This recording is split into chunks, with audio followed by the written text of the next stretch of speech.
Welcome to Kiasu Corner. He's Ken. And he's Glenn. And on this podcast, Nothing ever goes as planned. now today we have a special guest with us, a voice professional. It's over 15 years of voice acting experience. Please welcome Miss Noella.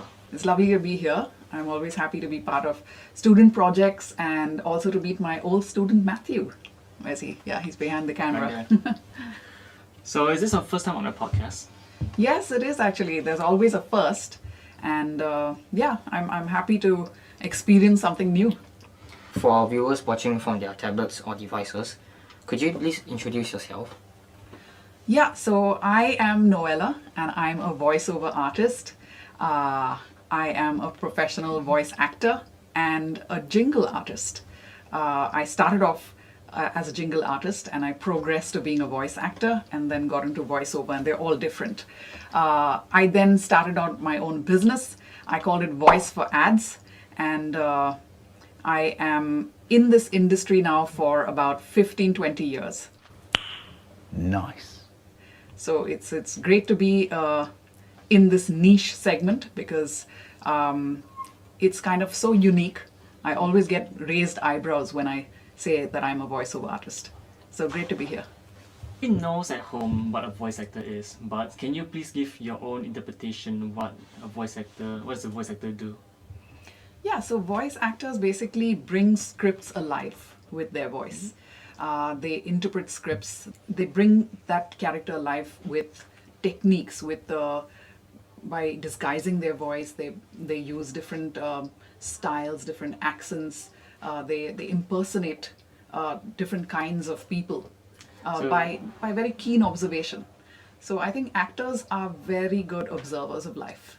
So it's kind of like how in SpongeBob, like someone wants to voice act Mr. Krabs, they go like, "Arr, money, money." Hello, I like money. Absolutely. So on the topic of that, what exposed you to voice acting? Like how were you exposed to begin with, and how did that pan out to become a passion?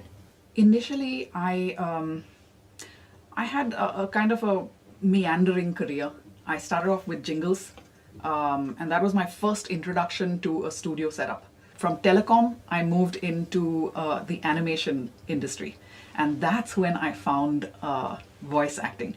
So I was given a creative free rein to kind of produce short animated films, and one of which went up to win the Hollywood Film Festival.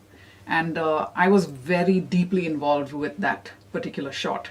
It was like a dystopian theme, where AI takes over the world and machines take over the world and everything. So it was ahead of its time.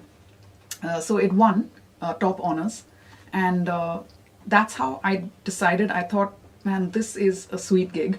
I need to do this full time. And for us to win after all of that, because normally teams come together, they put their heart and soul, but then there's nothing really comes off it. This one won, and it's on a global scale. It's a global recognition. It's the Hollywood Film Festival. It doesn't get bigger than that. So I think that was a credit that sort of really helped me springboard, I would say. So besides all that award that you've won, you also have won some other awards, like the ones you've put here on the table. Oh yeah, right? Yeah. This is something that I'm really proud of, because during COVID, so everything was a bit quiet and a little dull. So I thought, let's get it to be a little bit more exciting. So I thought, okay, let me enter this competition, and it happens every year. It's been going on for more than a decade, I think. It's called the SOVAS, which is the Society of Voice Arts and Sciences. So it's kind of like the equivalent of like the Academy Awards of voiceover. In fact, it was great to be nominated in the top 5 and to be among names like Mark Hamill, who played Luke Skywalker, and so it was just so great. And they had a huge gala. We dressed up in it was done remotely, so that was so interesting because we couldn't travel anywhere. It was during COVID, so I dressed up in a huge gown and then got all togged up, and everything was done remotely. And they announced the winners and everything. Whatever, it was a great experience all in all. So again, international recognition, and always good to have these credits because they kind of put your name out there. Then there's this one, the India Voice Fest, which I won for Leo the Wildlife Ranger. I played 2 characters in that animation. One was a 9-year-old African girl. Hello, Leo. I found 2 baby elephants playing by the river, but one of them looks sad. Just look at this photo. Yes, they are brothers. Their younger brother is the one that is upset. Do not give up. But then I played another character called Kai, tech-savvy guy, very, go-getter sort of person. Hi, Leo. Not too well. My smell collecting capsule was stolen. I'll never be able to collect that smell again. Never. It's gonna blow. Huh? Popcorn? Oh, it must have been quite a challenge to like juggle between the 2 personalities of like a little girl and this tech-savvy guy. Cool story behind that. So I just contacted someone, on the cold. We call it cold calling, right? Oh, yeah. So I was on LinkedIn. I just saw this guy, his designation and everything. I said, okay, I've done Ollie and Friends. Let me send him some of that work. And I said, listen, I'd love to work with you on Leo the Wildlife Ranger. They were going into season 2 at that time. So it's just about right time and right place. So I contacted him. He was like, okay, send me your work, whatever. He saw that. He said, listen, we're auditioning for 9 characters and I want you to try out for all. I'm like, let's go. So he sent me the script, all the the audition scripts, and I tried out for every single character. And some of them were literally high-pitched voices, little tiny tots and stuff like that. Anyway, and it gives any voice actor an opportunity to kind of just dive in and just play around with your voice and see what comes of it. So I had so much fun auditioning for all 9. It was great. Do you have any voice impressions that you can share with us right now still? Yeah, in the sure. podcast? Sure. So I played Ollie. So I could do a line or 2 from there. Maybe snakes aren't meant to live inside houses. We better catch it and get it back to its proper home. This is sure to work. The snake's gotta be hungry by now. It's way past lunchtime. Wait, that hissing sound. It's a snake. Hide. Ready? Steady? Now! So that was from Wow. That was Yeah. incredible. Yeah, thank you. I would have never guessed that. Yeah, so Oh. there was another gig that I got, which was actually, it blew me away because I had gone in to audition for the lead character. It was called Si Lunchai. Okay, and this. It's the one whereby you were playing the role of the king, right? Yes. Yeah. So, sometimes I ask my participants to guess. I play the clip and I ask them guess the voices that I've done. So I've done multiple voices in that clip. I did the narrator, and then some of them aren't able to guess that it was actually the king. And I was blown away because there were other men in the room auditioning, and the producer asked me, listen, we are not considering you for Si Lunchai. And so I was dejected, and I said, man, here it goes, like a rejection, right? So I was ready to walk out. And then he says, would you be interested in trying out for the king? And I'm like, the king? Are you serious? He's like, yeah, I think you have that accent and that kind of the power and the projection and everything. Let's just try it out. Speak as low as you possibly can, okay? Think like a man, those kind of things, right? So I go in and I try to use as much of power and, royal, accent or whatever. Hi, Lunchai. How dare you compare me to your dead father? Such treason is punishable by death. Gods, throw him into the river. Yeah, so that was me trying to be as manly as possible. Oh, Your Majesty, wow. Honestly, I don't think any of us in this room can pull that off. Oh no, no way. Yeah, it's a fun job. You get paid to have fun. You get to get up in the morning, be in your PJs, and still be working. So I think anyone who's interested in becoming a voice actor, there are lots of reasons for you to join and to keep at it, because success is sweet. So on the topic of networking, how do you make connections with media professionals in the industry? I think networking is very important. It is always a bit of a challenge, especially if you tend to be, a bit isolated. Like the profession itself is kind of isolating.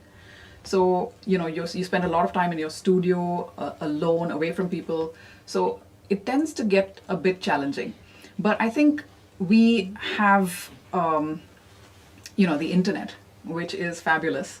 So you just get onto social media, and I do believe that like LinkedIn and now even Facebook, has become business oriented, and there are lots of these groups. Okay, so I've started off a group myself. It's called Asian Voiceover and Jingle Artist. Again, I thought, okay, there's no group for voiceover artists in Asia. Okay, so let me start one, right? And it's grown to, let's say, around 7K members right now, and it's kind of thriving. A lot of people, I invited a lot of my contacts to join that group. Okay, and a lot of people put up their jobs, voiceover jobs. Voice artists put up their work and they seek jobs on that platform. So I think, it's nice to get people together. Yeah, and as a person who has had some experience, I thought that was a good way to begin some buzz in the industry. Our producer, he actually told me when he was working for his intern with another video production company, they said that they tend to prioritize hiring people who they have connections with rather than newer talent with bigger portfolios. What are your takes on this scenario? Oh yeah, absolutely. I think that does happen in the industry, and it is always tough for newbies to break in because of this. It's tough for newbies to break in anywhere, in any industry. And more so here, because what happens is, like you rightly said, people tend to go with comfort zone. And they know what that person can deliver. If the brief is matching that voice, they just go ahead, because usually with media projects, time is of essence. And everyone is working, on a really tight schedule. Everybody wants things yesterday, as they keep saying in media. But that should not stop a newbie from actually trying to get that foot in the door. And I think resilience and a couple of, using your network. For example, a good story is that like once I just happened to mention to a couple of my friends that I was a voice artist and whatever. I had just moved into Singapore from India.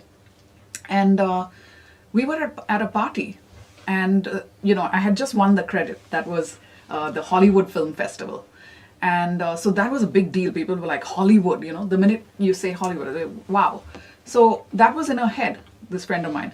And she said, listen, I'd love to introduce you to a friend of mine. And she happened to be from the BBC, right? And she was a producer, big wig, right? And she said, hey, listen, I heard you're a voice artist. Actually, I was a voice actor at that point. I had not done a single voiceover, to be honest. And I said, yeah, I mean, I'm looking to do more work in Singapore. So she said, I'll put you in touch with my producer and let's see how it goes from there. So she didn't make any promises, but she did come through. And I was surprised, because normally when, you discuss things at a party, people forget and that's it, But she actually called me later. I get to go to the studio and I find out that the producer is working on the Malaysia Truly Asia series. So imagine, I'm just come into Singapore and this is my first opportunity to do like one of the most iconic brands on the planet. It's been like, there since the 90s. So I said, oh my God, I've got to nail this, Yeah, right? you have basically you've essentially hit the jackpot with that part. Absolutely, absolutely. Welcome to harmonious Malaysia. Be fascinated by how different cultures blend seamlessly together. Of course, there was a lot of pressure on me to kind of impress. So I did my best, what I thought was my best work. And luckily they were impressed. So I got that series. I not only got that, there were 4 spots for that, 30 seconders. And I got a series of them later. So I got 4 more and then 2 more later. So there was a whole series of Malaysia Truly Asia, spots that I did. I always say to my students as well, that work gets you work, right? And you just got to wait for that one break to kind of springboard on that. So that was a really good credit to have. So Noella, have you heard of AI? Yes, I have. So with AI being so rampant in this age, what are your views on the impact that AI has on your industry? Because people nowadays, they can use deepfakes, which sounds very similar to the actual person. I think AI is a threat. All voice artists are paying attention. They're sitting up and paying attention. A lot of them are trying to wrap their head around what is AI really, how it works, and how it can be a threat to our profession. I do believe that they've made a lot of progress in terms of, getting voices to sound very human-like. So I would believe that AI is definitely affecting the industry because it eats up a certain pie of your earning capability. So for example, long-form narration or e-learning, things like that, where you don't require a varied amount of emotion that voice artists bring to the table. What they can do is, like, let's say a SME that doesn't have the budget for a very expensive voice talent can then replicate or use AI to do their work. Things that are non-commercial in nature, for example, things that go, they're not released to the public. Educational content, like for example, MOE, could use AI to do long-form narration and tutorials and educational content. And I believe some of the AI voices, they have quite a few that you can choose from, both male and female, do a pretty good job of narrating this kind of content. In your industry right now, there could be some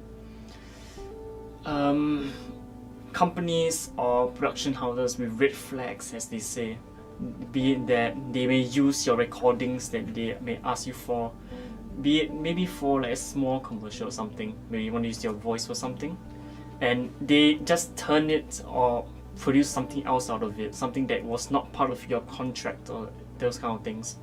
What are your thoughts about how to spot these kind of companies? Yeah, I guess in your interaction with these potential companies, you could look out for certain shady things, like in the sense that they will not be willing to put anything in a kind of a written contract. They would not be upfront. So sometimes it's difficult to kind of understand whether they're actually going to use it for something else, and that is out of your control really. But trying to spot a shady client at the outset would help you to not get into those murky waters in the first place. So I tend to be a little bit wary of text to speech or AI involved. So I keep asking those questions at the outset itself, like, is this going to be used for any AI? Is my voice going to be cloned in any way?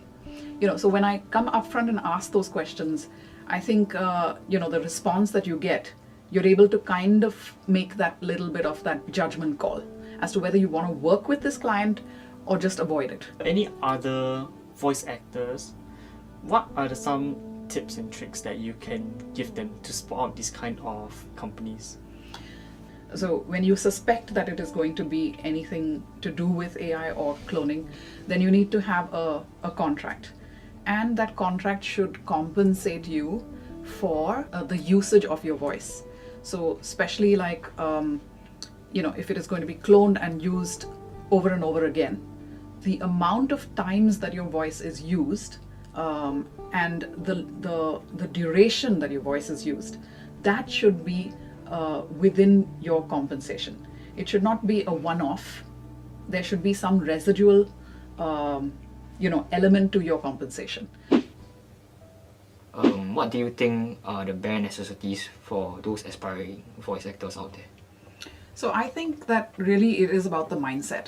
A lot of people think that, voiceover is a kind of a sweet thing to do. They come in for a lark and they make a few bucks and that's about it. No. Like any industry, you got to give it the time. You got to give it your whole passion. You got to hone, your skills. You got to zone in, right? So I think it's the growth mindset. Do you have that growth mindset to get better and better than you were the previous day, rather than compare yourselves to others, which is always intimidating. And I think it's the work ethic, it's the tenacity to succeed, because it could take years. I've been around for 15, 20 years, right? And I still have a long way to go. I don't think I've arrived or anything like that, Then of course you have to have the talent, you have to have the voice, and the voice is important, I would say, if you're doing corporate work. Innovation in the age of digital disruption has helped to reposition Singapore Airlines as a future-ready business.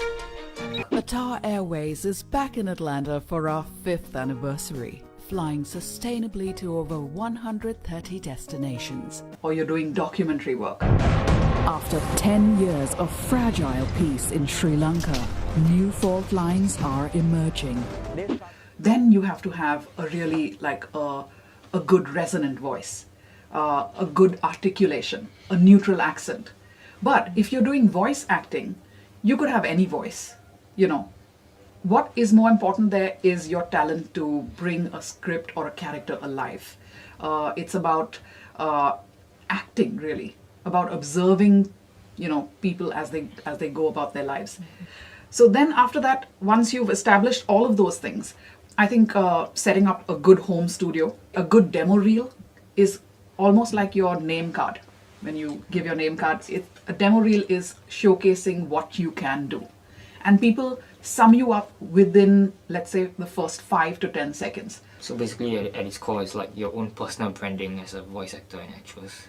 Absolutely. I totally buy into that. It's a brand, right? I start my classes off exactly what you said. If you were selling yourself as a brand, as a product, how would you sell yourself, right?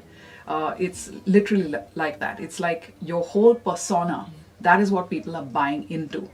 And everyone is absolutely unique. Like I have a different texture. I have a different depth to my voice. There is a gravitas. It's a contralto voice. There is a certain interpretation that I have that nobody else has.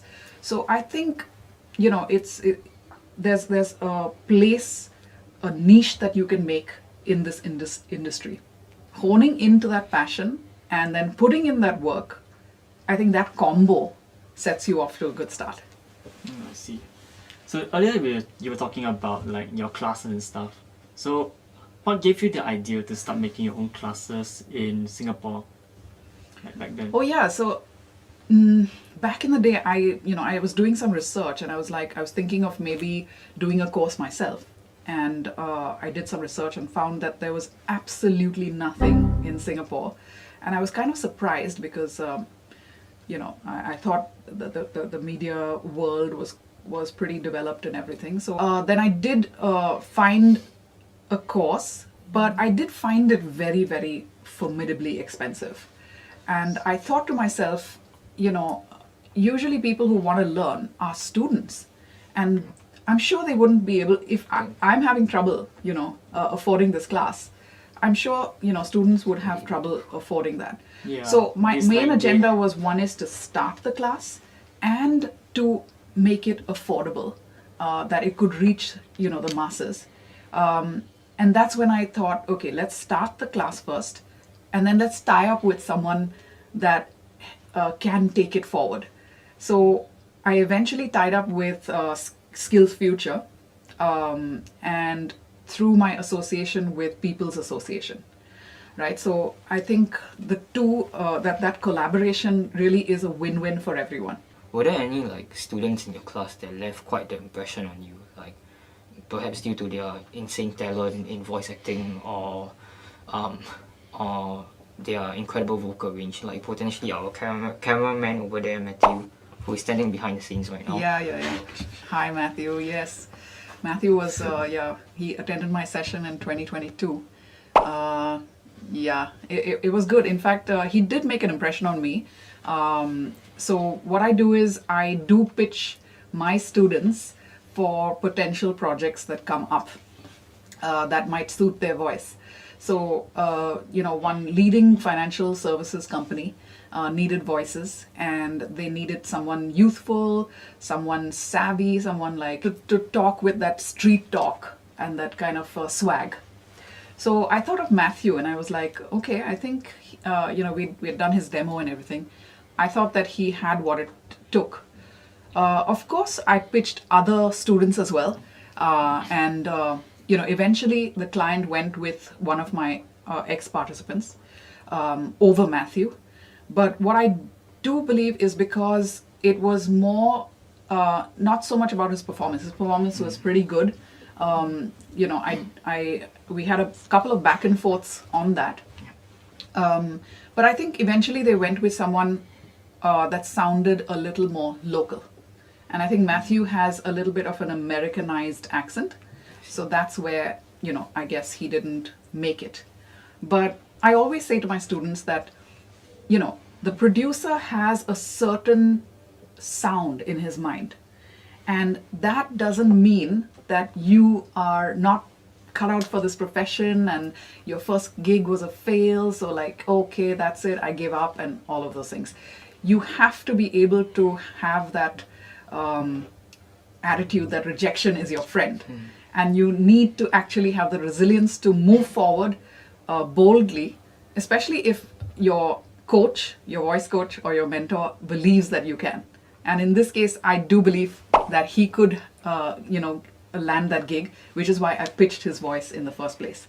So I carefully go and it's like, I wear my casting hat at that point, and I carefully go through all my demo reels, of previous participants, and I see what voice suits the project that is on hand. So we recently had a project where they wanted a very soft-spoken, absolutely really endearing voice. So I pitched, one of my female students for it, and she's actually got the job. So I feel really happy when, sometimes I'm competing with my own students. So, that's a cool, thing to happen. I compete with my own son. I pitch his voice for, teen projects or, preteen projects where he's won over me. So I pitch my own voice, I pitch his, or I pitch my students and they win over me. So I think, I feel happy. I'm really happy that they've won it. I feel delighted to make that call to say that, listen, you've done it, you've got it, For any student hearing that for the first time, that my first gig, I've got it, I'm getting paid to have fun, that is, that is something to be really delighted about. Yeah, hopefully Matthew gets his first one too. Yeah, I would love that. I'm rooting for him. I'm sure it's only a matter of time, Matthew. Nice. I guess this is the end of the podcast now. So before we go, we would like to give you some tokens of appreciations for coming on to our podcast. Oh, that's very sweet. Drum rolls, please, as you know drum roll. But yeah, there we go. Oh my Here God. are some snacks that we have From us. collated Thank together. How nice, how nice. Coming down That's to our lovely. campus. Woo, thank you. Alright, and on that note, that's the end of today's podcast from Kiasu Corner. And once again, I'm Glenn. And I'm Ken. And remember, nothing ever goes as planned. Yeah, I wanted to say that. All right.